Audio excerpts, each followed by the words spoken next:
Welcome to another episode of the 17 County Podcast, where we highlight the people driving growth and momentum across York County, Nebraska.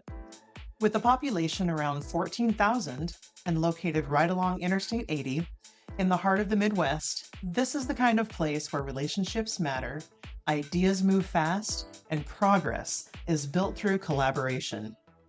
From entrepreneurship to business expansion, manufacturing, and community revitalization, we go behind the scenes of the people and ideas shaping what's next for York County. This work doesn't happen by itself. It's powered by the stakeholders who continue to invest in our community and believe in its future, such as Henderson State Bank, Midwest Bank, and York State Bank, to manufacturers like Collins Aerospace and Clody Inc., to the energy providers powering our region, including Perennial Public Power District and Nebraska Public Power District. Other leaders that play a role in building and sustaining growth across York County are Central Valley Ag, Overland Ready Mix, Mead Lumber Company, and Schwezo Construction. We're proud to share these stories because of their support. Now, let's get to today's episode.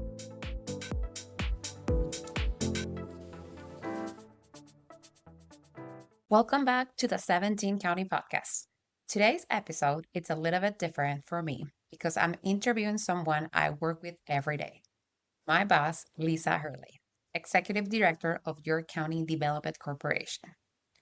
I'm 8 months into my role at YCDC, and now I get to interview Lisa about everything I've been learning behind the scenes.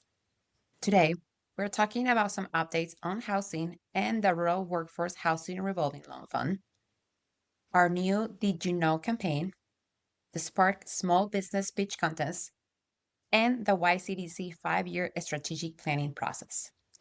There is so much happening that we could probably talk for 3 hours, but I promise we won't. Today is simply an introduction on these updates, and we will explore some of these topics more deeply in future episodes. Lisa, welcome to the podcast. Thanks for having me, Grace. I'm thrilled to be back. Yes. Okay. So let's begin with the housing because it connects to almost every part of economic development. A business may have available jobs, but recruiting and retaining employees becomes more difficult when workers cannot find appropriate housing. I know YCDC currently has 130,000 in reused rural workforce housing funds available to support eligible projects. Can you explain why housing is considered an economic development issue? Let's start with that. It's really interconnected. You cannot grow your job base without having housing. Housing and jobs they go hand in hand. And that's something that 30 years ago we might not have seen. But in today's reality, if you're working in economic development, you're also working in housing development. Okay. So would you give us an explanation of this revolving loan? Yes. So the Rural Workforce Housing Revolving Loan Fund is Okay. a tool that helps us create more housing opportunities in York County. Instead of providing one-time funding, it offers loans to support housing projects. And as those funds are repaid, the money can be used again for future projects. And that's what's happening right now is some of the money's been repaid. It's not a huge amount, but it's enough to do a smaller project. Yes. So one investment from our community, from our businesses, from the state can support multiple housing projects over time. It allows us to stretch our resources further and continue to invest in housing for years to come. Okay, that is awesome. That's an opportunity that we have here available. So who is this funding intended for? It's primarily for developers, contractors, property owners. Developers, builders, communities, contractors, anyone that's creating or preserving workforce housing in York County. We do know that housing is not a single housing solution. So we are looking at several types of projects Okay. constantly. We also know that this amount of funding, 130, 132,000, is not going to move the needle to make a large multifamily house apartment go forward, but maybe it can help with a duplex or a fourplex. So what we've done for this cycle, for this amount of funding, is we've created priority projects, and that is a smaller multifamily units, renovating older homes that need substantial work through a purchase rehab resale. And what substantial work means is it's over 50% of the after value market price. So think of an old home Okay. that is probably approaching that line of not being able to come back from being vacant, and it needs a lot of upgrades. A home like this would be perfect for a contractor or developer to purchase, renovate, and resell. And then also creating upper story housing in our downtown areas. Okay. So basically, if a project will bring new housing onto the market and meets the program guidelines, that's something we'd like to talk about. You talk about Revitalization? yes. Okay. Yes. Okay. So why revitalization of existing properties is just as important as constructing new homes? When it comes down to it, we have to preserve what we have. Whether it's housing businesses or people that live here, we have to keep what we have. And if we can save a property and make it into a housing unit again, or convert a building over to a housing unit that provides a home for somebody. And it might be at a lower, it might, not guaranteed, but it might be at a lower price point than building a brand new home. So that's why part of our housing strategy has to be diverse. We cannot be focusing only on new construction. We have to preserve what we have. At the heart, it goes to the character of the community. What was built 100, 130 years ago, I think we've hit 150. That's some character, that's some history, and some of it can be saved, some of it can't be. But if we can save it, then we have somebody that wants to, why not? Yes, that is a success story. Can you tell me a little bit? I know that sometimes we talk about the success and projects that your county has. Can you share a little bit about that? On the housing side? Yes, the housing side. Yes. So one of our reuse projects Yes. that our first reuse project, this one will be our third one once we find whatever project it funds. But our first one was actually to a business, a local business, who had an employee who was having a hard time finding a house. They found a house. This house was $50,000. In the last 5 years, if you're spending $50,000 on a house, you know it needs substantial work. It's probably right there at the line. And so we loaned the business some money, and the contractor went in, did the renovation, That's awesome. and afterwards it was sold to the employee. Okay. So That's awesome. the house had been vacant for, I don't even know how long, but for a while. As they got into it, just like any old property, it threw some curveballs at them. But it's a beautiful house now, and it provides a house for the employee. That is awesome. Yeah. Yeah. Thank you for sharing the story. How does housing availability affect an employee availability to recruit and retain workers? Oh, it's huge for recruitment. If somebody's coming in from outside of the community, they're looking at housing choice. They're not going to land, if it's just them, they're not going to pick the first one bedroom apartment or one bedroom house they want. So you've got to have availability, and you have to have diverse housing mix. So that's part of it, because what worked for me in my early 20s does not work for me today. It would not have worked for me when I was raising my kids. So it's depending on your family situation, your income, and what you're looking at for, you may have a while. And then on the retention side, if you have an employee that lives within the community and they become rooted in the community and they really love the community, and they work here, they're more likely to stay around. If they're living in Lincoln, and we have a lot of workforce coming in Lincoln, and I would rather them live in Lincoln and drive in to York than not fill the job. But Lincoln, Grand Island, Columbus, way south of us. But if they're in Lincoln and they find a job of equal value, the same benefits, the same pay scale that fits what they want to do, they're more likely to take it than if they had been living here and it's the same, because if it's the same pay and all the benefits are equal, you're no longer paying gas if you get rid of that commute. Yeah, and they're able to stay here in their county. Yeah. So beyond providing finances, what other guidance or technical assistance can YCDC offer? On the housing Yes, side, a housing. lot. So we've done everything from just helping communities look at their land use map and where could housing potentially go. And then do we need to utilize tax increment financing?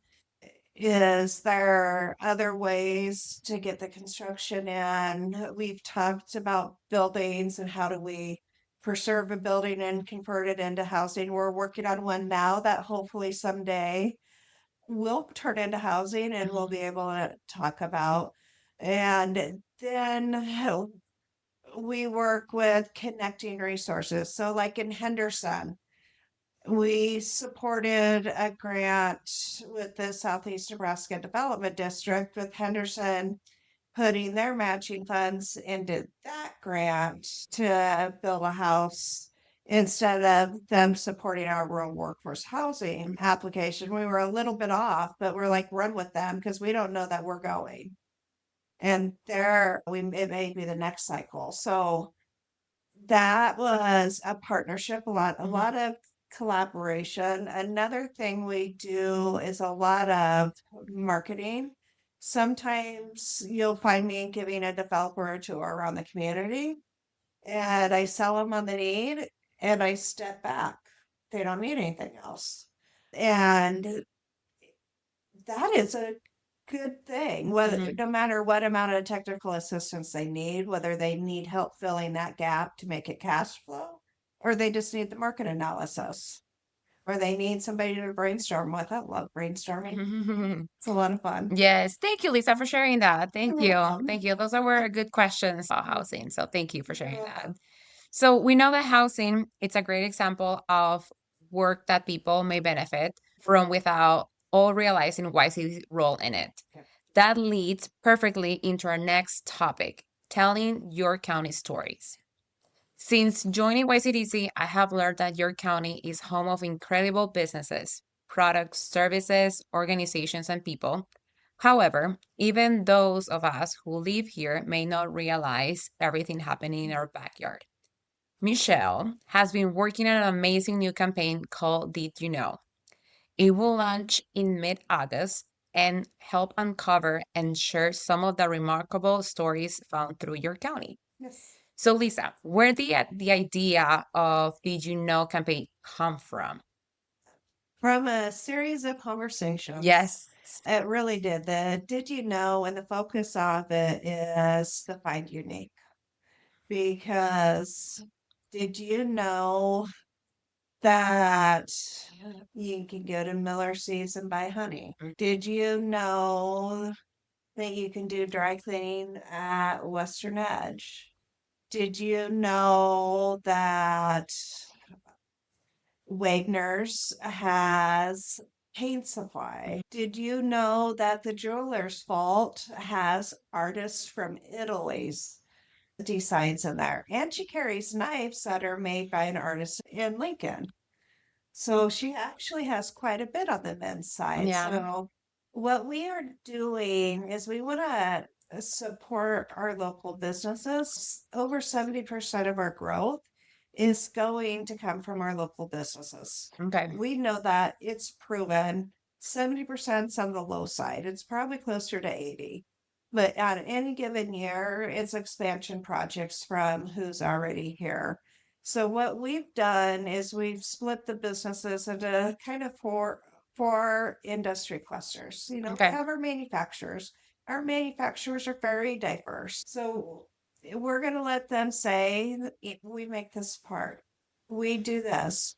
Did you know we offer this as a benefit? Whatever they want to highlight. And the same thing on our retail side or on our service with our banks and industry, our insurance and our realtors, our brokers, anybody that provides services to our communities. So those 4 clusters, they will have the same look. Did you know they will have the same look, but each cluster will have a different color. And I hope that not only does it start sharing what we have here Okay. that we can find locally somewhere in the county, but it also helps expand our story beyond York County limits within the region. And I know Michelle is doing a wonderful job developing this campaign. She is working hard. Very, Yes. Yeah. very hard. So I know that you talk about the clusters. What is important for our residents and not only potential visitors, workers to understand what is available and produced here? Why is it important? Because we have so much to be proud of. Yes. And we have so much, whether it's what you can buy or who you can work for, the cultures that you have in the community, the benefits that ongoing education, the healthcare, the flexibility. One of our manufacturers actually offers pet insurance Okay. as a benefit, which that blew my mind when I found that out. But our businesses here support the community, not just YCDC. They're supporting our Boy Scouts. They're supporting the Workforce Development Center that we've been working on for, it seems like a long time. They're supporting the after prom committee, all of the requests that they get because they're here in the community. So they're supporting us. We need to support them. And it may be, hey, I heard Collins has an amazing benefit package. You should go look, if you want to work with your hands, you should go look at their apprenticeship program. It may be your sisters or your friends are looking at doing a girls' day. Let's do it downtown New York. Yeah. Start out breakfast with McLean's on a Saturday morning and then come on in, and maybe Willow Station over in Henderson's having one of her seasonal weekends. So you fit that in on the day. There's so much to do here. Yes, it is. So, for anyone listening, how can businesses and community members submit their stories or recommend ideas for the campaign? And reach out to Michelle. Okay, perfect. Reach out to Michelle. And it was in our newsletters last weekend. I'm just going to do a plug. Yeah. If you don't get our newsletter and you would like to, you can sign up for it on our website, yorkdevco.com. The newsletter has a lot of good information there. Yeah. It does. And then follow us on social media. Yes. So, this is one of the things that I love about my role. Economic development involves data. And you love that. Yes, it's so funny. Yeah. Data, financing, long-term planning, but storytelling also matters.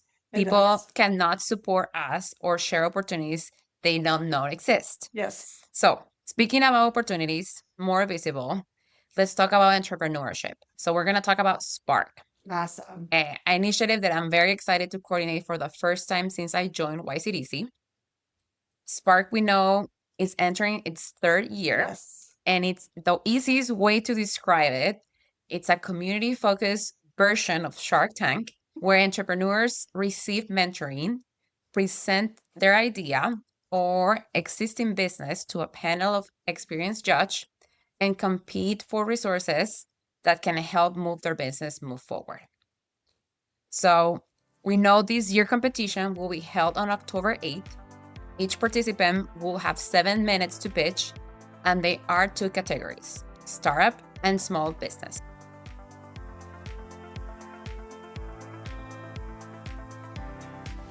My name is Don Freeman II. I'm President and CEO of Agri Products in York, Nebraska. We are a manufacturer of quality equipment, grain handling, food storage, food service. And if you ever want to get a hold of us, you can get on our website or you can contact us at 402-362-5500. So, Lisa, why did YCDC create Spark? And Oh, what the need of the organization trying to address? that's a loaded question. I wanted to do a business pitch contest for probably a decade. Okay. I was incredibly jealous of the communities that were doing them. So I followed quite a few and I analyzed quite a few. And what I thought was working well, what I thought could be opportunities in York County. But the need for it is entrepreneurship and startups continue to grow every year. And there's a process to it. There's a mindset. You can't teach the mindset, but You're right. you can give them the tools, you can give them the data, which we do through our Size Up tool, and you can make them better prepared. And to be able to do a pitch in front of a panel of judges that you don't know in a room full of people, sometimes they need some coaching. Sometimes they just want help on the marketing side. They're comfortable talking in public speaking. And that's one thing we added on was the coaching. Okay. Require their business plan to be attached, and you'll follow up with each and every one of them after they submit and figure out, do they need somebody that can help dive into the numbers more? If so, we connect them with a banker. Okay. Do they need somebody that they need to talk over inventory with? We've got people, whatever their need is. But what I've noticed is a few of them just need to get comfortable talking in front of people. And watching that the first year and having before that, when I started posting videos of myself on our social media, the first video I did was not live. I now once in a while will go live, but the very first video I did took me 4 hours to come up with something I was comfortable with. I was at my desk standing with a phone on an easel, and they always say you are your own worst critic. So what that led to, we had an opportunity to pivot from a youth entrepreneurship program because we weren't seeing the numbers. So we're like, maybe we pivot this to our pitch contest that we want to do. And we called our sponsors, and each and every one of them said, yes, let's do it this year. Let's give it a try. So we moved our sponsorship money over to the Spark program, and which at the time, nothing else was called Spark. Now there's other things called Spark. It's amazing what 3 years can do. But we made sure that coaching was included. And then I made sure the video recording was recorded. Now, I say video, and some people are terrified of video. It took me a long time to be comfortable talking on video. And I want to reassure anybody that may be thinking about applying, the only person that sees that video is you. The Nebraska Rural Radio Network Association, York Station, is our title sponsor, our big sponsor for this program. They do the recording for it and they upload it and send it to us, and we share it out with everybody that's there. Okay. And then they are able to watch it. They receive their link. So Grace, you would receive your link. Okay. Nobody else's link, but you receive your link, which is unpublished, and you can learn from watching yourself. Okay. I know we've had a couple of people over the years that haven't watched, but I have had people over the years also say that was incredibly valuable. So that's one thing that we do. And then as we were putting that first year together, Anthony from the radio station, he's like, Lisa, we want a partner. And new businesses or expanding Yeah. businesses need marketing dollars. So they, in addition to doing all the recording, also does $1,000 of in kind for the two winners of the program of in kind marketing. So that gives them a, a little bit of an advantage. Yes, a little push in their marketing. Yep. Yes. Yeah. But anybody that participate is getting that value of that one-on-one, whether it's analyzing the business plan, giving you feedback on your 7-minute presentation, watching yourself at the on the video, or just interacting with the other startups, entrepreneurs, or lenders, the resources, maybe members of the room, because this is open to the public and it's a wonderful time to network and help build your support system. It's a great opportunity. For me, it's just, I cannot believe that YCDC offers this opportunity for entrepreneurs. I'm very proud of being part of an organization that Thank we you. provide that. I'm very proud of that. It took me well over 5, if not 8 years to create the program, because you can't offer a program without funding. So it's exciting. So why is supporting entrepreneurs and small business such an important part of economic development? They're our future.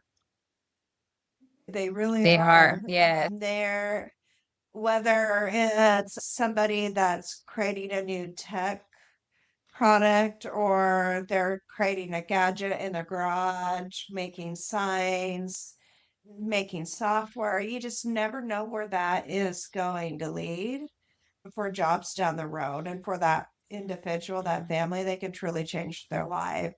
Also, we have the entrepreneurs who want to do the restaurants, the bakeries, the boutiques, the businesses, the service and retail businesses that you and I shop. We have to have those businesses to have a vibrant community, to attract talent, to attract larger business opportunities, and to keep who we have. It's all connected. It is. Yes, yeah. It's an ecosystem. So Spark has two categories, one for startups and for the idea or prototype stage, and the other one for established small business. Why was it important to create space for both? Because access to capital for both of them is incredibly difficult. It really is. Some people, if they're an entrepreneur, just coming up with the money to pay for the attorney fees to form their LLC or corporation or whatever they need to, it can be a little intimidating. And we have helped with that through this program before. On the small business side, they may be going for 3 or 5 years, but still have very low margins, and they want to add something. Maybe they want to add some seeding. They want to add, they need to add a piece of equipment to start producing something their customers are asking for. But it's a $3,000 piece of equipment or a $5,000 piece of equipment, and it may not be in their cash flow at this point in time. So I think that's why it was important to me, is I know I've worked with a lot of small businesses through my career, and sometimes they don't need 50,000 or 100,000 or 200,000. They just need that micro grant to really get them to buy that 3D printer, to get them going, to buy the tables at their restaurant so they can have sit down and not just over the counter. So there's different aspects to it. Yes. And remember, like, there was that week that you had 3 entrepreneurs that came to your office just to talk to you to review their business plan. Yeah. And really, that amazed me, like how many people come to you to review their business plan. So there are people out there that We have so many ideas in this community. good And ideas. Yeah. I can't remember the numbers, but if you do a Google chat to see startup growth, The graph is definitely, it dipped a little bit after COVID, but it started going right back up. During COVID, it was skyrocketing, people starting and filing their own businesses. And I know this year the application is available in Spanish. Yes. And Thank you. yes, I love that. And like, we can provide that. And I don't want to get into size up too much because we can talk about size up for hours as well. But if you can just explain a little bit about size up, because that's also an amazing tool for entrepreneurs. And I think Yes. listeners need to know that as well. So the size up gives you the data that a big company can access that the corporations have the money for and you don't. And so for you to make a decision on whether you're going to spend your family money to start a business, you need to be comfortable with it. And I don't want that comfort to ever be on the gut. I want it to be data backed. And that's what Size Up does. It will let you compare yourself to others in the industry if you're an existing business, or to look at, put in some magic number into that compare, and you'll see kind of the industry trends in York County, Nebraska, and even US. They base it on. You can look for customers, you can look for suppliers. There's quite a bit, but it gives the data.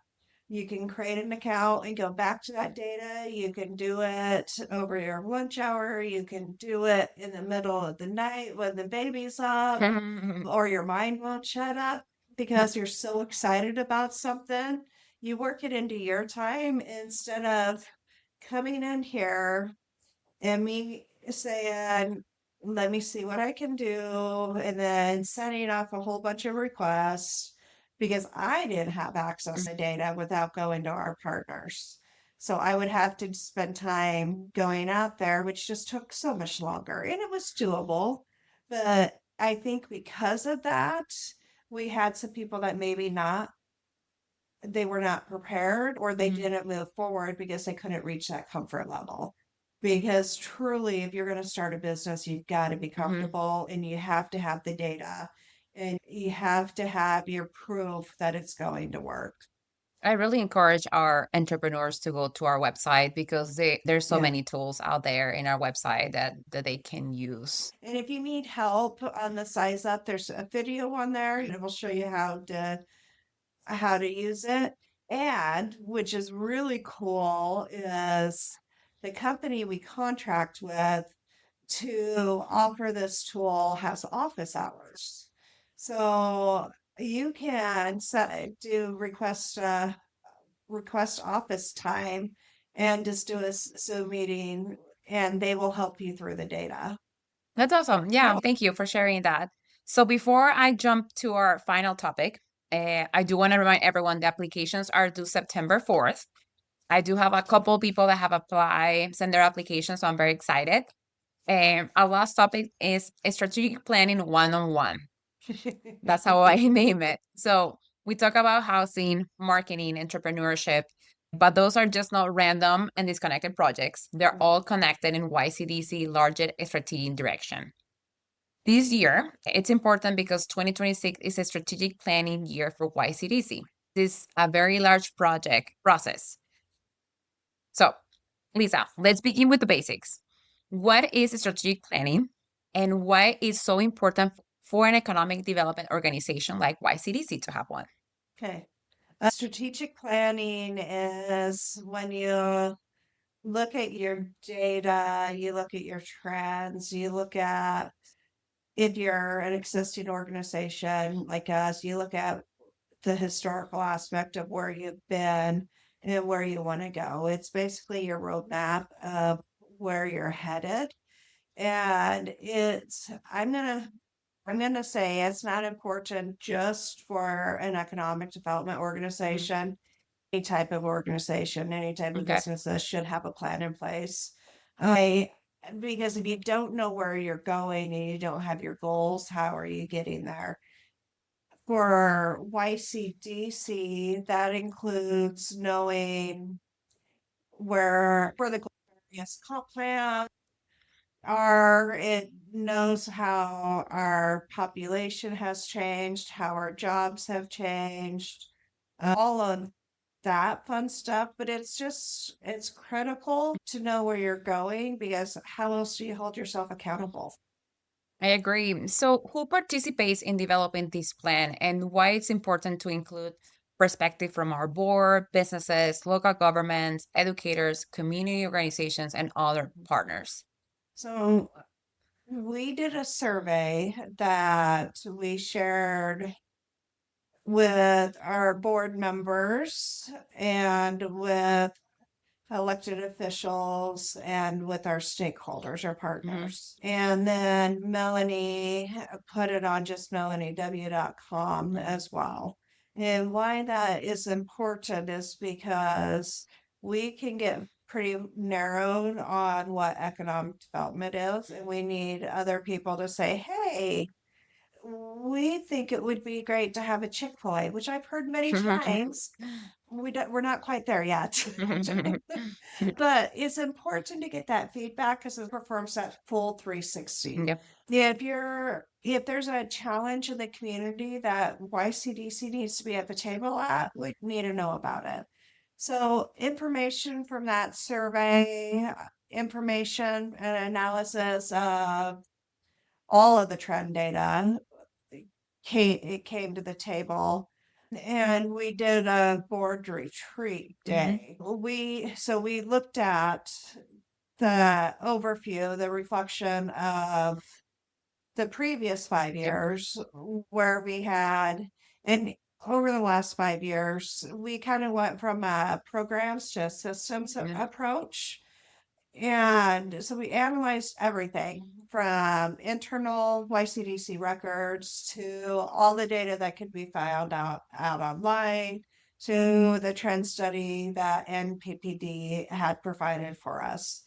And then in the retreat, we started talking about how those trends matter with what YCDC does and where do we want our community to be in 2032. And if there was a headline, the top headline in the news for the week, what would it be? Yep. We allowed ourselves to do a little bit of dreaming. And then we pulled it in a little bit around some themes. And from the themes, we're now in the process of making goals with a smaller committee. And then we'll go back out to the full board of directors. Yes, and we're waiting for that, right? Since the second meeting, yes, I'm waiting for the document that has the wording of all the goals, but we do have the themes that we identified.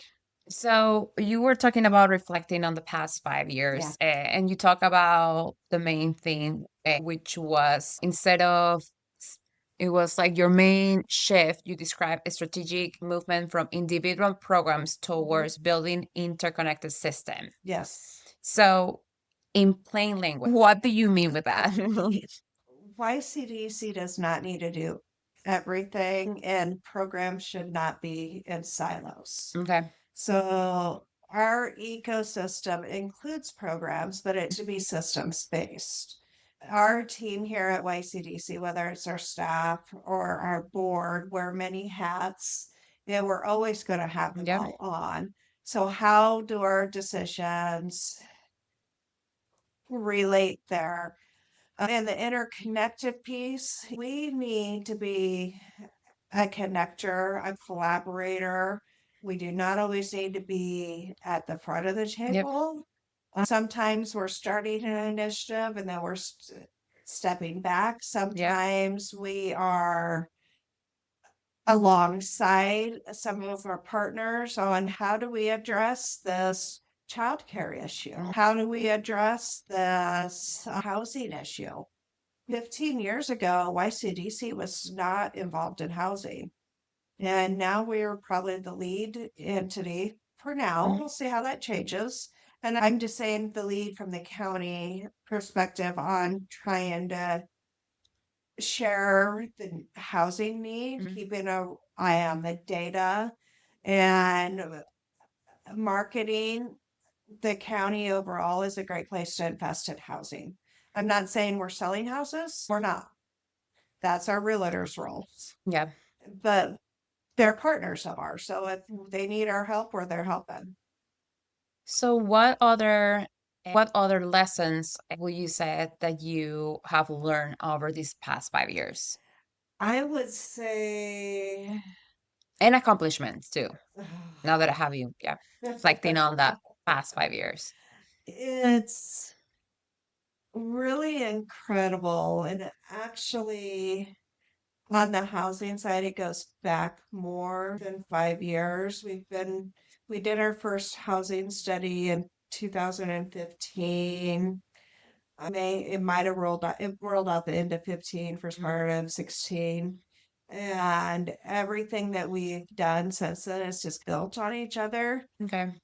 What's amazing is that we have to be okay with things taking an extended period of time. We now have over 70 lots that are ready for houses in the county. We didn't have that back in 21 when we started this. We had some, but not over 70. And not many rural counties can say they have over 70 lots ready to go.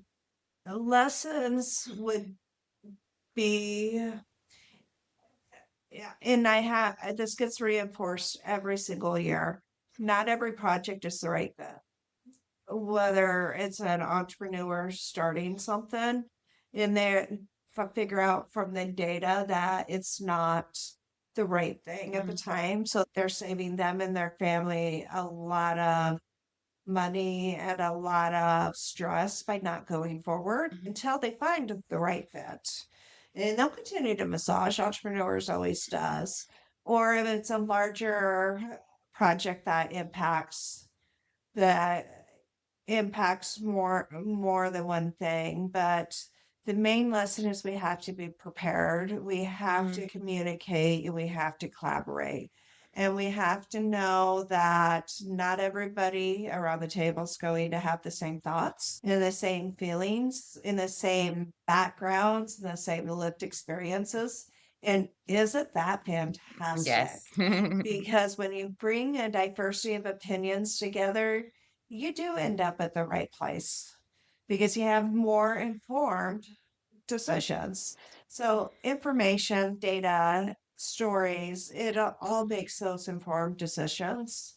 And I would say that's been a big part of what I've learned. I've also learned personally from a leadership perspective how critical it is that we stay up to date on technology because it's changing so fast.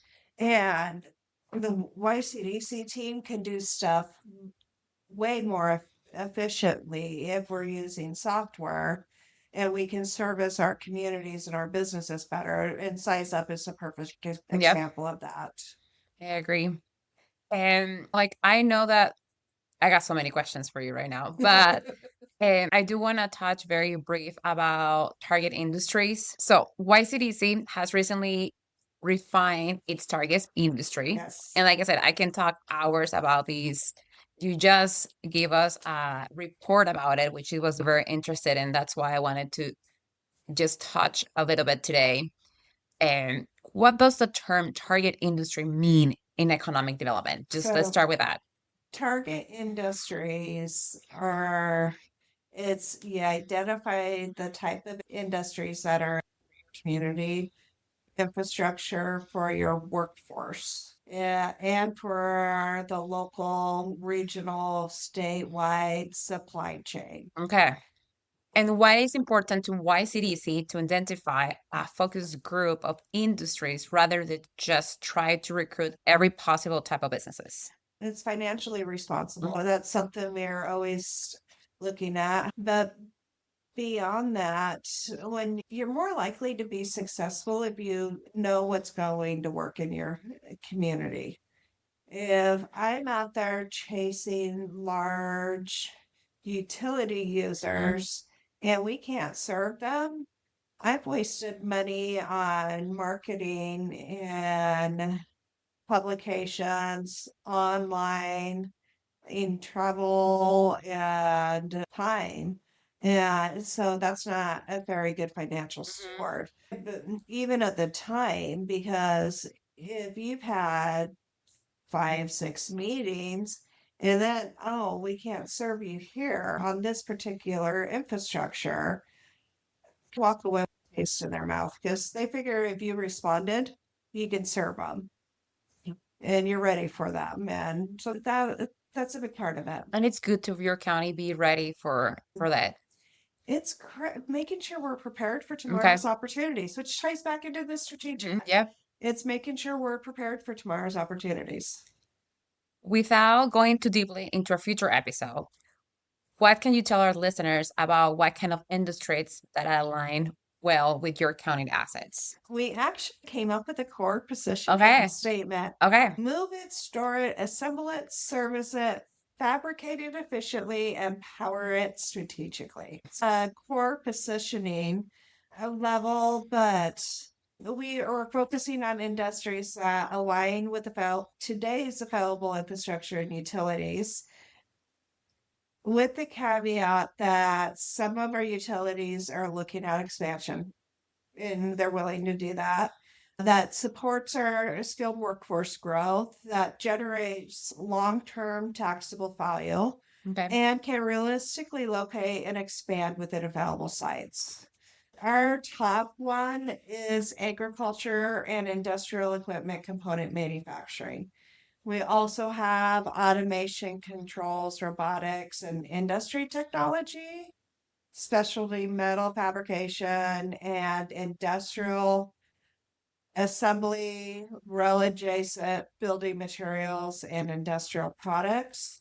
And then our last top tier, there's others, but the last top tier, which some of my businesses have got very excited about, is technical services, OEM support, and industrial operation hubs.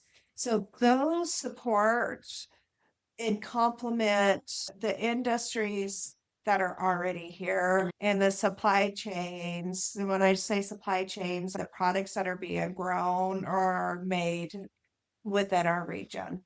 So those are our top 5. We have some responsive ones, which we'll work with, and we have some tier 2 ones. They're all on our website. Yeah, if people want to look a little bit deeper, but it's really what fits our current reality. So we're not wasting money and we're being strategic. So we have a higher probability of success tomorrow. Yes. And I know this information will be available or It's I should already be. on our target Yes. page. Okay. Yeah. It's available in our website. So we talk a lot today. So what other projects or updates do you want our listeners to know about? This is what's hard is until a company makes an announcement, we really can't say anything unless they're willing to go public. I will say the hotel by the Pulpus Convention Center is still coming. I know it's been a while, but sometimes I would put this into perspective. The Fairfield Inn, Okay. they broke ground 3 years from the day they closed on their property. Then I worked with them for a year or two before they closed on their property. Okay. So these projects they take time. They take time. What I'm so excited about is our Regional Workforce Development Center. Today, SCC and York Public Schools are working through the whole value of the land, where it's going, all the agreements, because this York Public Schools cannot just give property to Southeast Community College. So the logistics of value exchange is being out, and then we're moving on to SCC. When I say we, SCC is moving on to engineering, the design and engineering. So I'm pretty excited that a decade later, in 2 years of very intense work, we're going to be seeing a building built for that. Yes. And that's actually another episode. Like, it will be nice to have maybe Mitch here and just have him talk about how that happened. So after 2 decades in economic development, what continues to motivate you, Lisa? My personal why, my work why is making a positive impact. Everything I have always done is somehow tied to that. It's making an impact. I think what motivates me day in and day out is seeing the people that are impacted by our projects, seeing the joy they have because they got a promotion at their job. And it's the collaboration keeps me going. Working with my team, working with the city and the county, working with the schools. We all have off days. Yes. We really do, but we just, okay, what's the next problem? And I love the problems. I love going, okay, this is what I see 10 years out. What steps can we take this year to start moving the needle that way? I love that. And I do want to tell everyone, YCDC offers a lot of reports, a lot of information, data. So thank you, Lisa, for doing all those reports, because you are the one behind all the amazing information and amazing data that you do for your county. So thank you for joining me today. Absolutely. Yes.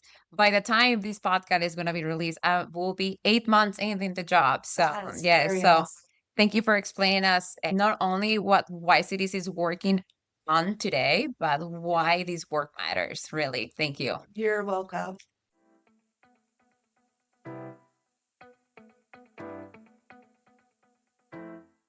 And that's a wrap on another episode of 17 County Podcast. Progress doesn't just happen in York County. It's built by people who show up, take risks, and continue investing in what's possible. Every conversation you hear on this podcast is part of that bigger story. A special thank you to the stakeholders who help make that work possible, including Central Valley Ag, Schwezo Construction, Overland Ready Mixed, Midwest Bank, Collins Aerospace, Henderson State Bank, Meade Lumber Company, Perennial Public Power District, York State Bank, Clutie Inc., and Nebraska Public Power District. If you found value in this episode, please share it with someone who cares about the future of York County. Support a local business and stay connected to what's happening in our community. Until then, we'll see you in the next episode.